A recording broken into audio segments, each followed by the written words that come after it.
Welcome back, brewers and beer lovers, to Flying Wombat TV, the channel all about beer, banter, and bloody good times. Yeah. So, myself, Mikelty, am the guy making a ton of these beers, background in biotech from UTS, which is where I met this oddball over here, Mr. Sadly, can't escape still. Odin Tito. There you go. Filmer. Photographer extraordinaire. Technician. So, today's video is going to be about what's the best beer we've made so far. So far on the channel, we have gone through and made 1, 2, 3, 4, 5, 6, and I think 7 that's not on here today. So I think we've got 7 beers to date. That are 8 including the beginner getting into beer thing. Yeah, so 8 beers so far on the channel today. So we figured it's probably about time to do a review, go through and taste all of them in a tasting paddle and decide in order which do we like most. Before we run out of them on tap, eh? True, because one of them we already have. So the pale ale is now finished, so that one can't be present today, unfortunately. So before some of these other ones do run out, it is time to, give them a bit of a taste and give you guys our genuine thoughts on all of them. We'll do a ranking at the end, or worst to best, I guess. Worst to best? Yeah. I don't know which order. Yeah. Fair enough. To give you guys a quick run through, we've got the chocolate stout made with the cacao nibs. We've got the Fire and Blood red IPA, so in honor of House of the Dragon, Game of Thrones coming back to TVs. That one right there. Next is the Juicy Nipa, which was one of my personal favorites. Next, the Pina Colada, which was one of our first beers we brewed on the channel, I think. And then the Australian Lager, which was the first beer on the channel. Yeah, we need to do this one again because we didn't actually release the recipe. We didn't do the recipe for this one, so we will brew this one again soon and hand out the recipe to everyone. And then lastly, the German Oktoberfest beer, the Helles Lager. Well, the Munich-inspired Helles Lager, anyway. Alrighty. Well, how are we going? Light Let's to dark? get stuck in. Oh, that's a good question. I was about to go dark to light. Yeah, that doesn't make any sense, does it? I don't know. Alright, light to dark it is. Alright, Helles, here we go. Here we go. Cheers, man. I think this is one of the best ones we've brewed so far. It's so good. Yeah. I think it's honestly, the Helles, I think, I would be surprised, frankly, spoiler alert, if the Helles doesn't win. Unless something interesting has happened with some of the beers I haven't had in a couple weeks. Like, the chocolate stout can probably do with a little bit of aging, you know, kind of refine the character, so that might come into play. And the Nipa, actually. I haven't had the Nipa in a couple weeks now, so I've forgotten how that one tastes. But hop has come down a bit. I mean, power of the hops. Yeah, like Nipa's, you know, intensity of it. Fresh is best, but the first couple weeks in the keg are a little bit, you know, it's a little bit how's it going. It does need a couple weeks to just settle down a bit.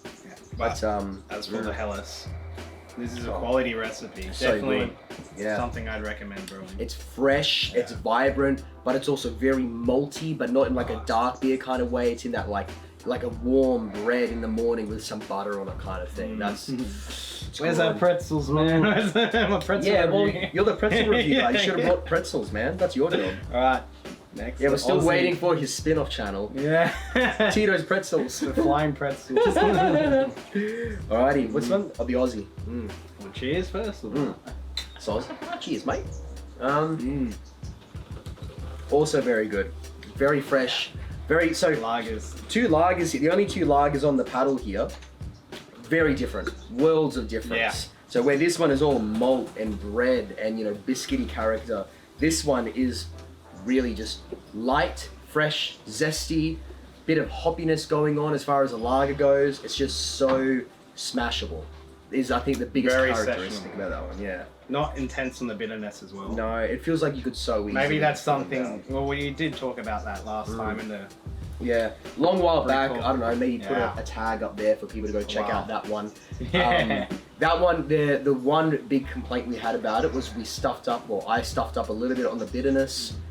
We should have made it a bit more bitter because beer after beer, that one would probably get a little bit sweet. So it needed a bit more bitterness to balance that one out. But anyway, onto the, is this the Nipa? Pina. This is the Pina, all right. I think it is. Yeah, it is. I miss the coconut intensity. When this was fresh. I'm still tasting a lot of coconut. There's lots of pineapple. There's more pineapple than there used to be, So when this one was fresh, and his reaction was priceless when he first tasted it. It was Just, oh man, so much coconut. Wow. Like, not in a bad way, like in an amazing way. Like a coconut bomb, just... Couldn't believe how much it came through. Yeah, it was like, whoa. It was palpable. Shit. But yeah, the interesting thing coconut that happened... milk, man. Yeah, yeah. Like, beer. Yeah. But the interesting thing that happened with the Pina Colada was that over time, the coconut has faded more into the background and the pineapple has started to show its presence. So really, it's probably a more balanced beer now than it used to be. But I actually think I preferred that one when it was a coconut bomb because it really just leaned into... I mean, it's meant to be a Pina Colada Pale Ale. It really leaned into being a Pina Colada for that. Yeah, it made sense that it should be all about the coconut, but in any case, it's still very good beer. Yeah, I don't mind it. I do prefer when it had the coconut though. It's definitely up there when that coconut. The coconut bomb was good. That was a fun brew day. That was. I don't think we didn't release a recipe for that one either. So another one. If you guys want to see the recipes for the ones we haven't brewed, let us know. You know, give us a bunch of likes. Do something. There'll be links down below. Do the YouTubey things. Yeah, the YouTubey things. All right, on to the Nipa. Cheers. Cheers. This is another solid one. Oh yeah. Oh yeah, that's still super fruity. Yeah. Yeah. Yeah. No, that's fruitier than I remember. That's interesting. I haven't had the Nipa like. There is a polar difference between these lagers and this. Oh yeah. It's like two very distinct styles. Yeah. It's like, oh, it's so good. Like I just haven't had a Nipa in a couple weeks now. I've been on lagers for a little while, but I was on the soju last night. Yeah. Ask him how he's feeling. No. Yeah. Okay. So sorry, we're rambling. Nipa, juice bomb, just juice bomb, straight up juice bomb. It's like heaps of like mango, pineapple, guava. Bit of passion fruit going on. Maybe a little bit of like all in the hops. I don't know, peach or something like that, like stone fruity flavors. Like it's just so hoppy. It's a hop explosion. It's a hop explosion. This one. It's like the mouthfeel. Yeah, I mean mouthfeel like balances it all. It's pretty solid. Yeah, it's just nothing but juice. Definitely, it's got the juice. Is that a song? Is that something you made? You haven't seen the Corn song? No. You can play it in the video. I don't know. No, it's corn! Copyright. Oh my god. What are you living on? You're living under a rock, mate. Where's that from? I'll show you later. Jesus. Anyway, yeah. I'm a millennial. Juice. Heaps of juice. Heaps of juice. Alright, you ready for House of the Dragon? Yeah. Alright. In blood. Here we go. Cheers, mate. Blow your sock off. Oh, that rye comes. Definitely. Big change from the Nipa. Oh, mate, yeah, it's worlds apart. So if the Nipa was worlds apart to the lager, the Fire and Blood is even further apart to the Nipa. It's so like, oh man, it's just smooth. It's caramel. It is actually. I think it's better now. I think the spice has been toned down a bit. It's still there, but it's like, I don't know. It's cleaned itself up a bit. Yeah. It's a little bit less all over the place. Before, it just felt like there was nothing but rye. Now it's like, I taste the start, I taste the biscuit and like the toffee and that fruit cake kind of flavor. Yeah. And then the rye comes in the aftertaste. The body, I like the body in this one a lot. The body, like the mouthfeel. The mouthfeel is exquisite in this one. So this one, the final gravity of this beer finished quite high. So there's a lot of body to it, but it works. Yeah. There's a lot of body, but there's also a lot of booze. This one is, I don't know, it was like 7%, maybe a bit over 7%. 6.5 to 7.5% in the recipe. Yeah. I think our one in particular ended up at like 7 or something from memory. I was expecting it to be higher in alcohol, but I am a little bit happy that it's not. I don't know. Means you can drink more of them. This is something you want to, drink later in the night though. Yeah, that's the thing. This doesn't feel like watching House of Dragon. it's like a nightcap beer. It's like the same way that you have like you might have a Baileys at the end of the night, or you might have a dessert wine. It's like you would have this. You would never start like it's right now. It's like midday or lunchtime right now. I would probably not drink this right now. Dive straight into it. Yeah, I mean, if you start at the pub on something like this, you will not remember the rest of your night.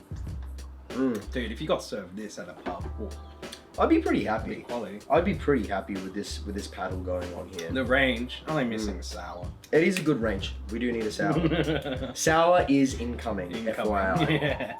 All right. To the dark. To the dark. Oh, Once you go tragedy. black, you never go back. Just cocoa straight away.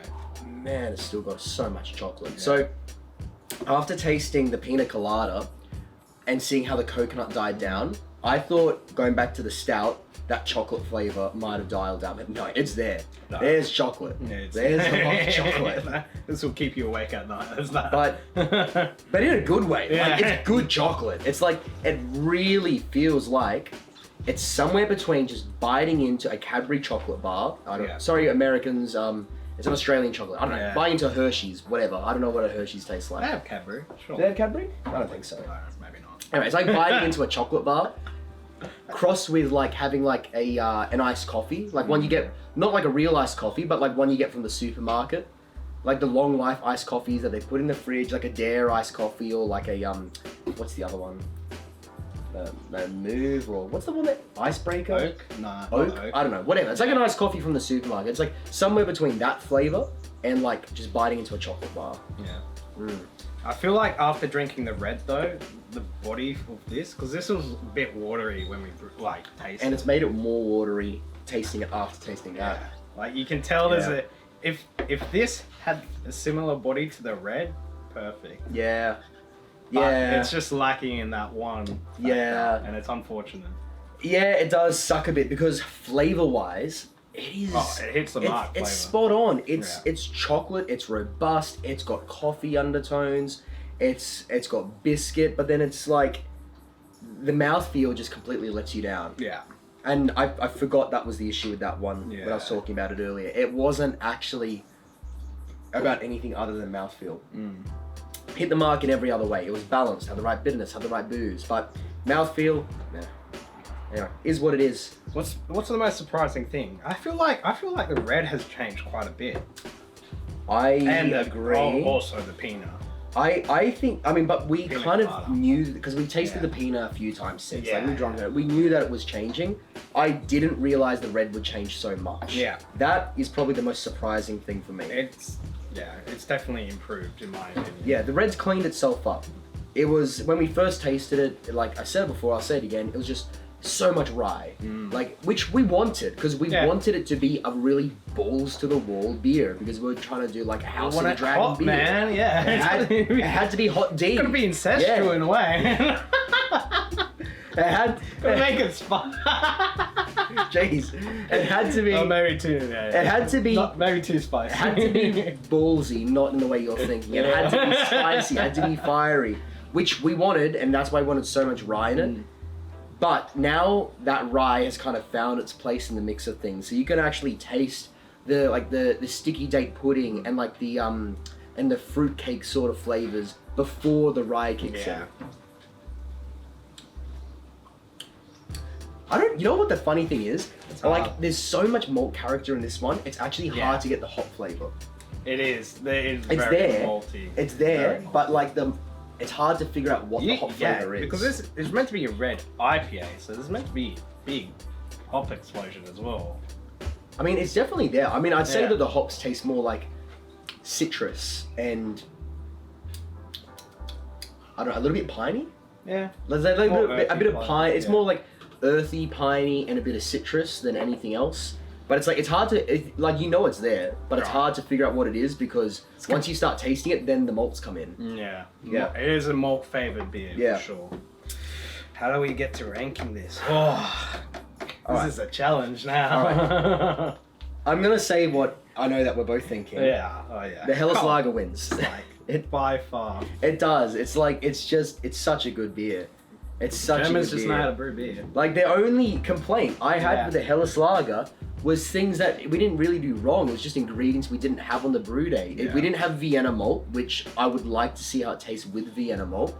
And we didn't have noble hops. We had to use a couple other varieties. As far as the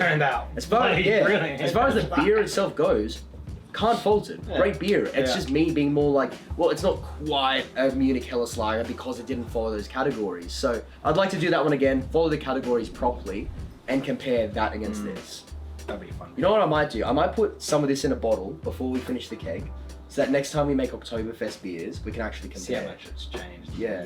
But we can compare them. Yeah, that'd be great. Yeah. I might do that before we finish it What off. about the Aussie Lager? Oh, it's not. This is gonna get more harder. So, okay, now it actually does become difficult. So, I'm gonna say I really like the Aussie Lager, but there's a particular flavor in the Nipa that doesn't make me fall in love with it. There's, like, I really like it, but there's a particular flavor, I can't figure out what it is. It's like this, I don't know. Calculating. Is it like analyzing? Is it this slightly grassy note? There's a chance I might have over hopped it. There might have been too many hops and it's left this kind of vegetal taste going on. It's like right at the back at the aftertaste. Yeah, Almost maybe metallic, almost metallic. There's something like that going on. I feel like that wasn't originally in it though. Like the taste. No, I think that's originally- more of a thing that's come with it getting older. Yeah. Because like the Nipa, as fresh as best. This Nipa we brewed. Yeah. Oh yeah. When this was. Yeah, fresh, what was it? It was like a hops couple months ago crazy. now. It was a couple months ago that we brewed the Nipa. So Yeah, it is losing its hot punch, which I think has now started to show these other flavors that are probably less desirable. So it's up there, but if we're trying to, are we trying to judge this on the way it is right now or the way it is when it was new? That's the thing. I guess to be fair, it should be about what it is right now. Yeah, I guess so. So it's up the top somewhere. I feel like the red has improved by a lot though. So are we doing from like winning to loser outwards? I guess we are. Yeah. Okay. So it's, we're it's doing up here it somewhere. opposite. Yeah, it's up there somewhere. Closer, the best. Yeah. Now, for me, I think it's going to be about red Or the Aussie, eh? Red versus Aussie. Because the Pina, the Pina would have been so much better if it was coconut. Had that coconut coming through. I can put this safely after the. See, for me, the Pina After was the never my favorite beer. Yeah. Like, it's a beer that you love, a lot of my friends love, a lot of my family loves, but I don't know, I've never been I love Pina Coladas, but for some reason I've never loved the Pina Colada beer. Maybe it's too desserty for The me. thing is, now it doesn't have that coconut punch. I actually like it more now. Now I'm thinking, It was way better with the I'm kind of coconut, starting to man. like it. I think it's more So drinkable much now. It feels similar. Well, I think, oh man, this is hard. it feels like a lighter version of the Nipa, basically. I think, okay, based on the mood I'm feeling right now and what I'm tasting, I think, oh man. Okay, Fire and Blood is gonna beat the lager, so I know that. I agree with that actually. I agree. I think the red IPA, the House of Dragon, top quality. I know the dark isn't the best beer, our best recipe, so that's definitely going at the end. I think, It's just working out. yeah, the dark does go at the end, and that was nothing but mouthfeel that let that down. So Yeah. I'm gonna go, well, I'm gonna judge it by how much I've drunken, so Fire and Blood. Yeah, I know. It's got to be there. I've drunken that more, so I must have liked it more. And then I think the lager is going to come behind the Aussie lager. I think comes behind the Nipa. I think I prefer the lager. All right. After the red. So that's where we sit. So I'm Yeah. going Helles Munich Lager, the Fire and Blood, what remains of it, the red IPA, Solid choice. the Juicy Nipa, the Australian Lager, the Pina Colada Pale Ale, and then coming in last place is the Chocolate Stout. Once you go back. He's at the back of the line. He's at the back of the line now. The Gold Black, he went back. Yeah, I went with the Helles, the red, the Aussie Lager, the Nipa, Yeah. the Pina Colada, only if it had more coconut, and the chocolate. So similar consensus then. All you've done is yeah. swapped around your lager with... What did you swap around with? If these are fresh, Lager with the Nipa. if these two were fresh, it'd be totally different. That'd be too I, hard to. I'd agree with that. I reckon it gets to a point where it'd be too hard. See, to it's a judge. tricky one because some of these beers, they're completely different categories. yeah, So it's too hard. it is. It's always hard to judge beers, from different categories. But some of these beers, they benefit from time. Yeah. Some of them benefit from being young, so it's hard to get them all. I At the feel right like time. lagers rarely change as well. They don't age they age, but I feel like they can only improve. yeah, exactly. Like they only don't- get cleaner. Yeah, they and then don't. once Their flavor profile and then once they doesn't hit change, that really. point of clarity, it's like, unless you're talking about lager that's like years old, Unless then it gets flat or something. Yeah. If a lager gets years old, it's gonna lose all what little hoppy flavor it has. Oh, But yeah. a couple months is not gonna hurt it, whereas 6 months could hurt a neighbor. Yeah. Definitely. Anyway, Well, I think that's it. Hey. that's it. All right, so we have made a fairly long video. Apologies. It was fun. It was fun for us. I hope you guys had a bit of fun watching it. But I think from here, what we want to think about is what we brew next. Yeah, you guys can suggest something. Hey. Suggest something. So, top of my head, I know that we've got a sour in the works. Yeah. First ever style. What I think I would like to do, I mean, obviously I want to compare a sour to all of this, but what I'd really love to do is make something barrel aged. I would like to put something in a barrel that we can all come back to in a couple months or like a year from now, see how it compares. That'd be great. I'd be interested. You won't have that brew talk in ages. That brew talk's gonna be a while away. But, by the time we're from here to there, there's gonna be a couple of you that see the barrel come out, and you're gonna be like, "Oh my god, it's happening!" We'll have it in the background. Anyway, that's my that's great. thoughts. Is there anything you might want to brew? Oh, I want a wheat, man. Where's the wheat? Okay, all right, we get a wheat beer Germans going. know how to do it. You know what? Okay, you know what? Germans For know how to the brew. German beer one, let's do another German beer. We'll make Yeah. another wheat beer. Well, we'll make a wheat beer. All right. I think that's a wrap. Alright. Thanks for watching, guys. Don't forget to do the YouTubey stuff. Like, subscribe. Hope you enjoyed us talking a whole bunch of shit. And, we'll catch you next time. Cheers, guys. Ooh.